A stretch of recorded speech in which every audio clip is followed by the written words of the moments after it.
कल हम आप लोगों को दिए थे क्या, एंट्री करने के लिए, उसी का हम रिवीजन करवा रहे हैं। ठीक है, समझ में आ गया? उसी का रिवीजन आज करवाएंगे।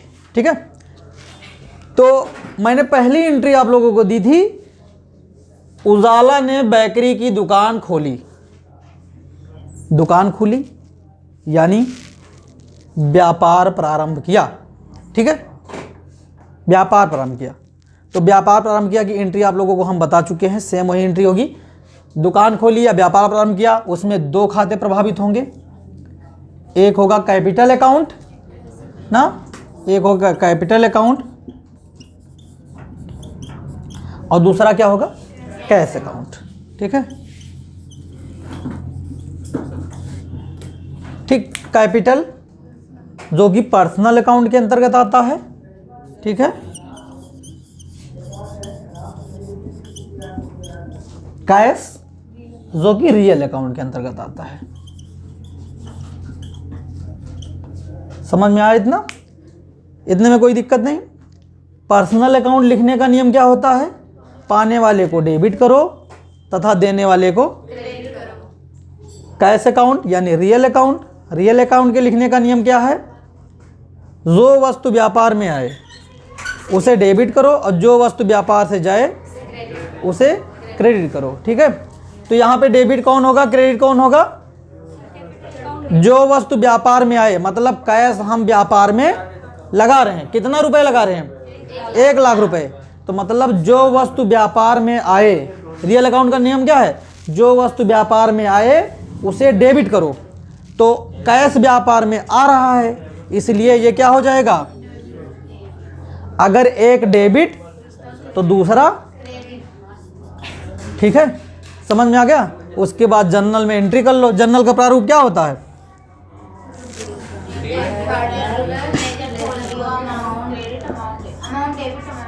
Date particular ledger folio amount debit amount credit. ठीक, डेट का मतलब दिनांक, पार्टिकुलर का मतलब विवरण, लेजर फोलियो का मतलब खाता पन्ना संख्या, अमाउंट का अमाउंट डेबिट मतलब मूल्य, ऋणी ना, ऋण मूल्य और धनी मूल्य ना। ठीक है, हाँ एंट्री कर देते, पहले ऊपर डेबिट वाला लिखते हैं ना, तो क्या हो जाएगा, कैश अकाउंट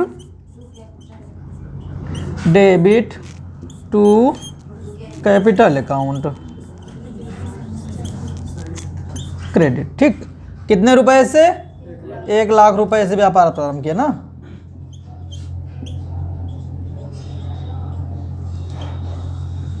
ठीक है, बीइंग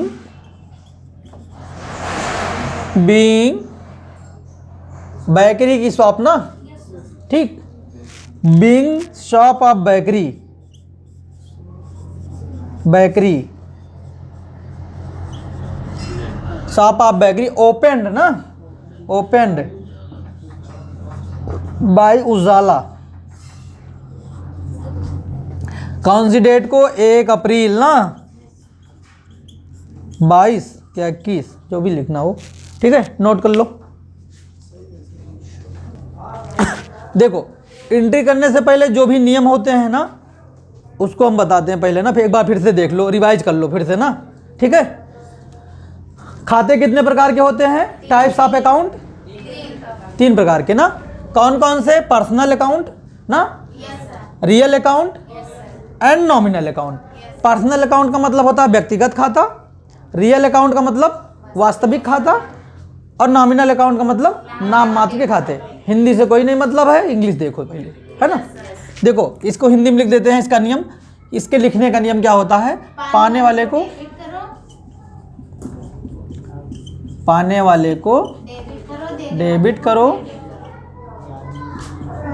तथा देने वाले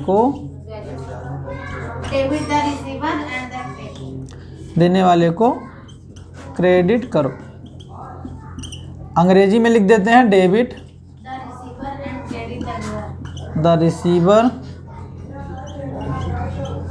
एंड क्रेडिट द गिवर। ठीक है, इसका नियम क्या होता है? जो वस्तु व्यापार में आए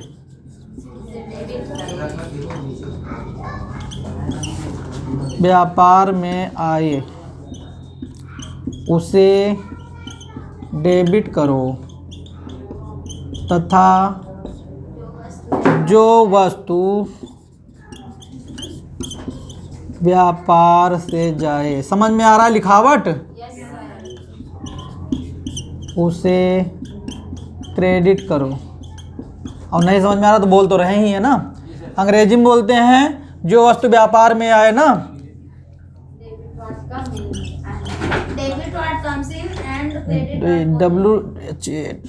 व्हाट कम्स इन ना, and credit what goes out. ठीक, नॉमिनल का नियम क्या है? हानियों को डेबिट करो, व्यय एवं हानियों को डेबिट करो, आय एवं लाभों को क्रेडिट करो। ठीक, अंग्रेजी में वही लिख देते हैं हम, डेबिट द एक्सपेंसेस एंड लार्जेस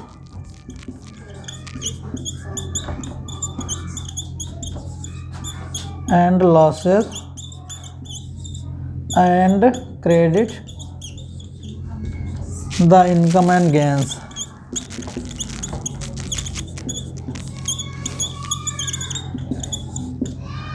समझ में आवा?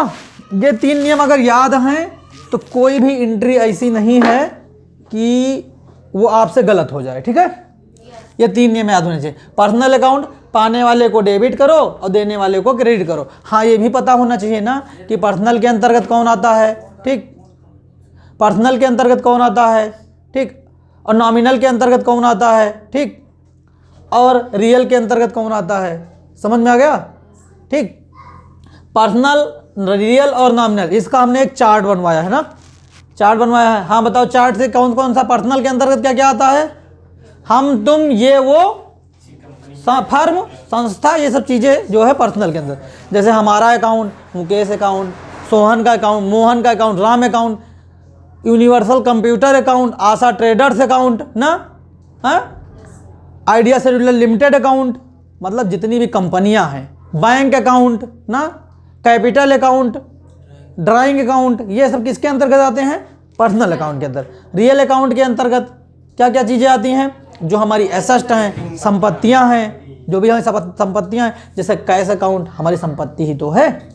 फर्नीचर अकाउंट, मशीनरी अकाउंट ना, लैंड अकाउंट, ठीक, मोटर, बिल्डिंग, ये सब जो हमारी क्या हैं? एसेट हैं, ये हमारी रियल अकाउंट के अंतर्गत आ जाएंगी।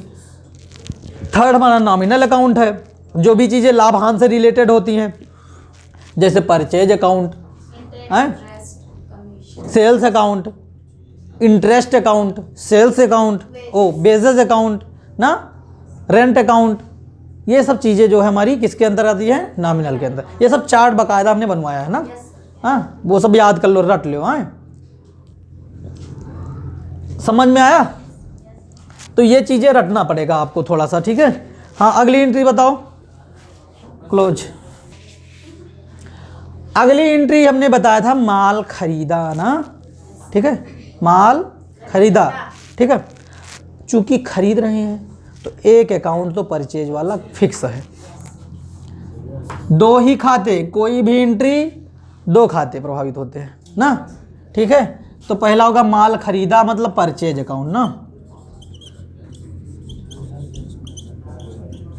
दूसरा क्या हो जाएगा? क्या हो जाएगा? देखो, चाहे माल खरीदा हो और चाहे नगद माल खरीदा हो, ठीक, दोनों का एंट्री सेम होगा, दोनों कैश में ही होगा ना। अगर यही भी होता मोहन से माल खरीदा तो यहाँ पे कैश की जगह क्या हो जाता? मोहन अकाउंट ना, क्योंकि उधार माल खरीदा, उधार माल खरीदा की क्या एंट्री होगी? एंट्री नहीं बनेगी। क्यों? क्योंकि हम किससे उधार खरीद रहे हैं उसका जिक्र नहीं है। समझ रहे हो? तो यहाँ पे किससे उधार खरीदा जब तक नहीं है तब तक एंट्री नहीं बनेगी। ठीक है, तो मोहन से उधार माल खरीदा तो यहाँ मोहन रख देंगे। ठीक, अब मोहन से माल खरीदा, उधार लिखा ना नगद लिखा है, ना उधार लिखा है ना नगद लिखा है, मोहन से माल खरीदा तब भी वो उधार में ही एंट्री होगी। समझ रहे हो? हाँ, मोहन ने माल खरीदा। ठीक, मोहन ने माल खरीदा तो तुम बेच रहे हो, तुम तो कंपनी वाले हो ना, तो ये बेचने की होगी एंट्री। ठीक है, जैसे मान लो मोहन ने माल खरीदा से नहीं, ये बोल रहे हैं मोहन ने माल खरीदा, तो तुम बेच रहे हो ना, तो सेल में एंट्री होगी, क्योंकि कंपनी हमारी है तो एंट्री हमारी है, टैली हमारी है, तो दूसरे की एंट्री काहे हम करेंगे। समझ रहे हो मेरी बात? मोहन ने माल खरीदा मतलब वो आया आपके पास माल खरीदने, तो हम बेचेंगे तभी तो वो खरीदेगा, तो वो एंट्री सेल में होगी। ठीक है, और कोई कन्फ्यूजन नहीं? कन्फ्यूजन ना? हाँ, तो ने उससे का याद रखो थोड़ा सा, बाकी ऐसी एंट्री आए ना, काहे तुम ही एंट्री बना रहे हो, है ना? बेचोगे तभी तो तुम बेचने में लिखोगे, ने का लिखोगे। ठीक, ऐसी एंट्री नहीं बनती है, लेकिन पूछ लिए तो वही हमको बताना ज़रूरी है, हर चीज़ का सल्यूशन हमारे पास है।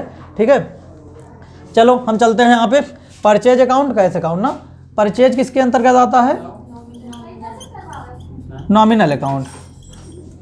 ठीक, कैश किसके अंतर्गत आता है? Real account. ठीक है, ठीक, परचेज किसके अंदर? नॉमिनल, कैश होता है रियल। ठीक है, रियल अकाउंट लिखने का नियम हमने बताया क्या?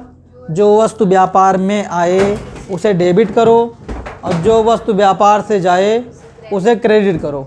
ठीक है, इसका नियम क्या है? व्यय एवं हानियों को, आय एवं लाभों को। चूँकि परचेज कर रहे हैं तो व्यय होगा तभी तो परचेज, हम जाएंगे पैसा खर्च लगाएंगे तभी तो परचेज होगा, तो व्यय एवं हानियों को डेबिट करो, आय एवं लाभों को क्रेडिट करो। समझ में आ गया? कोई दिक्कत? अब जब आय डेबिट और क्रेडिट पता चल गया तो डायरेक्ट एंट्री कर सकते हो, डेबिट ना, purchase account, purchase account debit to cash account credit. बोलो ना भैया। बीइंग क्या? गुड्स ना, गुड्स।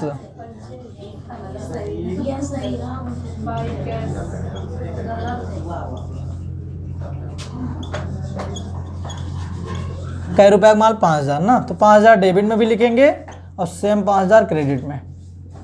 ठीक, नोट कर लो। ठीक, अगली एंट्री है किराया दिया ना। ठीक, अब देखो ये यहाँ पे भी दो खाते प्रभावित हो गए। अरे किराया दे रहे हो तो का दोगे? पैसा दोगे ना, क्या दोगे? कैश दोगे ना, तो पहला अकाउंट कैश अकाउंट। अरे मोबाइलिया से पेमेंट करोगे तभी तो कैसे पेमेंट करोगे? कैसे जाएगा ना। ठीक, कैश अकाउंट, और नहीं बैंक का ही तो डायरेक्ट बैंक से, वो भी बैंक अकाउंट हो जाएगा अभी। समझ गए? और यहाँ रेंट अकाउंट। ठीक, रेंट अकाउंट। ठीक है, किराया अकाउंट। ठीक है, अब रेंट किसके अंतर्गत आता है? कैश किसके अंतर्गत आता है? लिख लो, रियल अकाउंट के अंतर्गत ये आता है, ये आता है नॉमिनल। अब बताओ कौन सा नियम लगा दें? ये नियम लगाएं कि ये नियम लगाएं? ये लगाएं, नॉमिनल वाला, रियल वाला, दोनों लगाए दी ना। पहले हम रियल वाले से बता देते, पहले नॉमिनल वाले से बता देते हैं। ठीक, उसके बाद रियल वाले से आएगा सेम, डेबिट क्रेडिट सेम आएगा। देखो रेंट अकाउंट क्या हो रहा है? पेड हो रहा है। हमने क्या कहा था? आय एवं लाभों को क्रेडिट करो, आय एवं लाभों को क्रेडिट करो, व्यय एवं हानियों को। अरे भैया हम उल्टा बोल दे हम, है ना। हमने पहले बोला था जैसे मतलब रटे हो लागत जैसे तू लोग ना, रटो ना, थोड़ा समझो भी। ठीक है, व्यय एवं हानियों को डेबिट करो, तो ये व्यय होगा ना, रेंट व्यय है तो डेबिट होगा। ठीक है, और जब ये डेबिट हो गया तो ये वाला क्रेडिट हो जाएगा। समझ में आ गया? डेबिट क्रेडिट पता चल गया ना। ठीक, धीरे बोलो भैया। ठीक, अब देखो अगला, जैसे ये वाला अगर नियम, मान लो नियम हमको नहीं याद था, ये वाले नियम से हम लगा देते हैं ना। जो वस्तु व्यापार में आए उसे डेबिट करो, और जो वस्तु व्यापार से जाए उसे क्रेडिट करो। तो ये कैश क्या हो रहा है, गोइंग, जा रहा है, तो ये क्रेडिट हो जाएगा। समझ में आवा, तो ये क्रेडिट तो एकवा, तो दोनों नियम समझ में आ गया ना, चाहे जो उन्हें नियम से, एक नियम से लगा सकते हो, ठीक है, समझ में आ गया। अब एंट्री कर देते हैं हम, पहले डेबिट वाला ना, तो rent account debit to cash account credit ना। पर नरेशन में क्या लिखेंगे, बीइंग रेंट पेड लिख दो बस, हाँ लिख दो, इतना भी लिख सकते हो, और चाहे बाई कैश भी लगा सकते हो। ठीक, कै रुपया दिए रहो, 2000 ना, 2000 डेबिट में भी और 2000 उतार लो।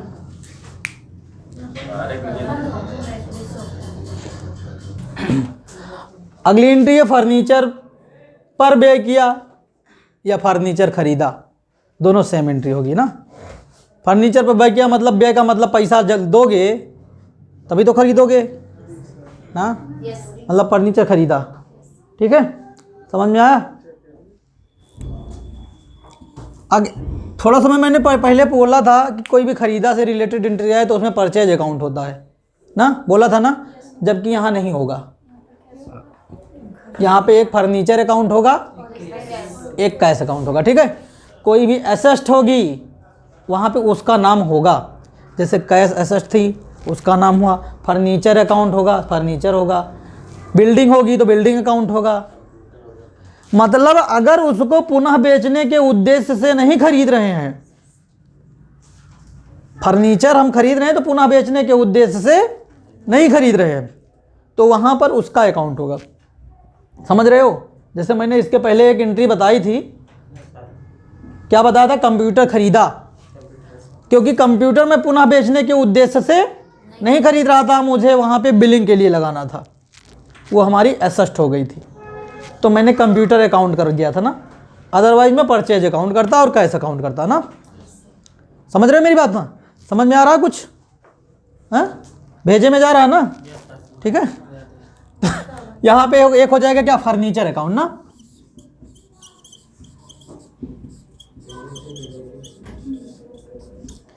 ठीक है, यहाँ फर्नीचर अकाउंट हो जाएगा। दूसरा क्या है, पे क्या मतलब कैश अकाउंट।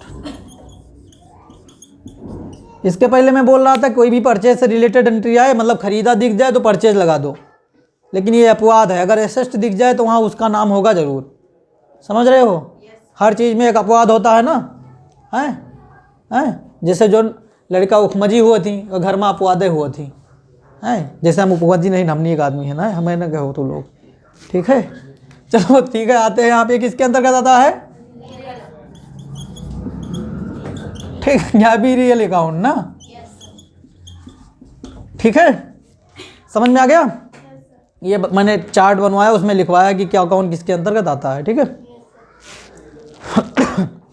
इसका नियम क्या है, जो वस्तु व्यापार में आए उसे डेबिट करो, जो वस्तु व्यापार से जाए, तो फर्नीचर व्यापार में इसकी इनकमिंग हो रही है, इसको डेबिट कर देंगे, और इसकी आउटगोइंग हो रही है, इसको क्रेडिट कर देंगे, ठीक है, समझ में आ गया, ठीक, पॉज करो जरा, ठीक है। जब ये डेबिट है, डेबिट वाला ऊपर लिखते हैं ना, इस बार प्रारूप बना लेते हैं ना फिर से, जैसे बिना प्रारूप के करो कोई दिक्कत नहीं, लेकिन प्रारूप बना देते हैं ना।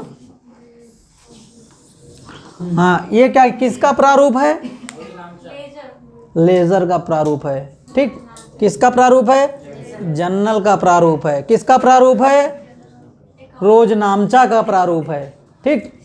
हिंदी में कहते हैं रोजनामचा, अंग्रेजी में कहते हैं क्या, जर्नल, ठीक ठीक। देखो ये है लेजर का प्रारूप, ठीक है। यहाँ पे होता है date particular ledger folio amount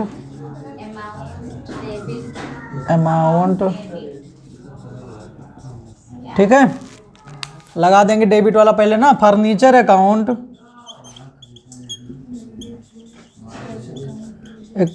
debit to cash account being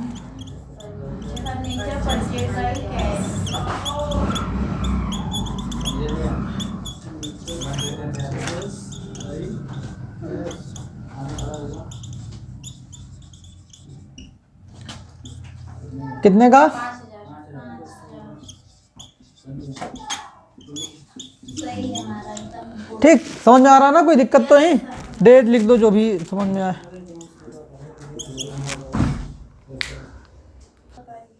commission दिया ना, ठीक है। अब देखो जब कमीशन दे रहे हैं, ठीक, तो एक हो जाएगा कमीशन अकाउंट,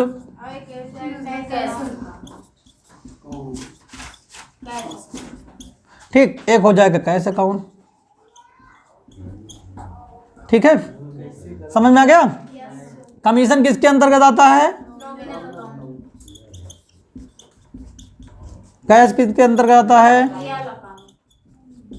व्यय एवं हानियों को डेबिट करो, आय एवं लाभों को क्रेडिट करो। ठीक है, उठा के एंट्री कर दो, कमीशन अकाउंट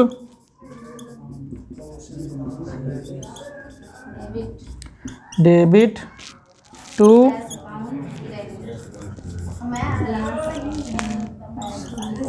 बीइंग कमीशन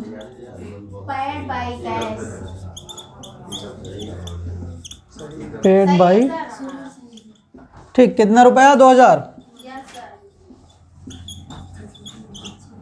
ठीक, नोट कर लियो।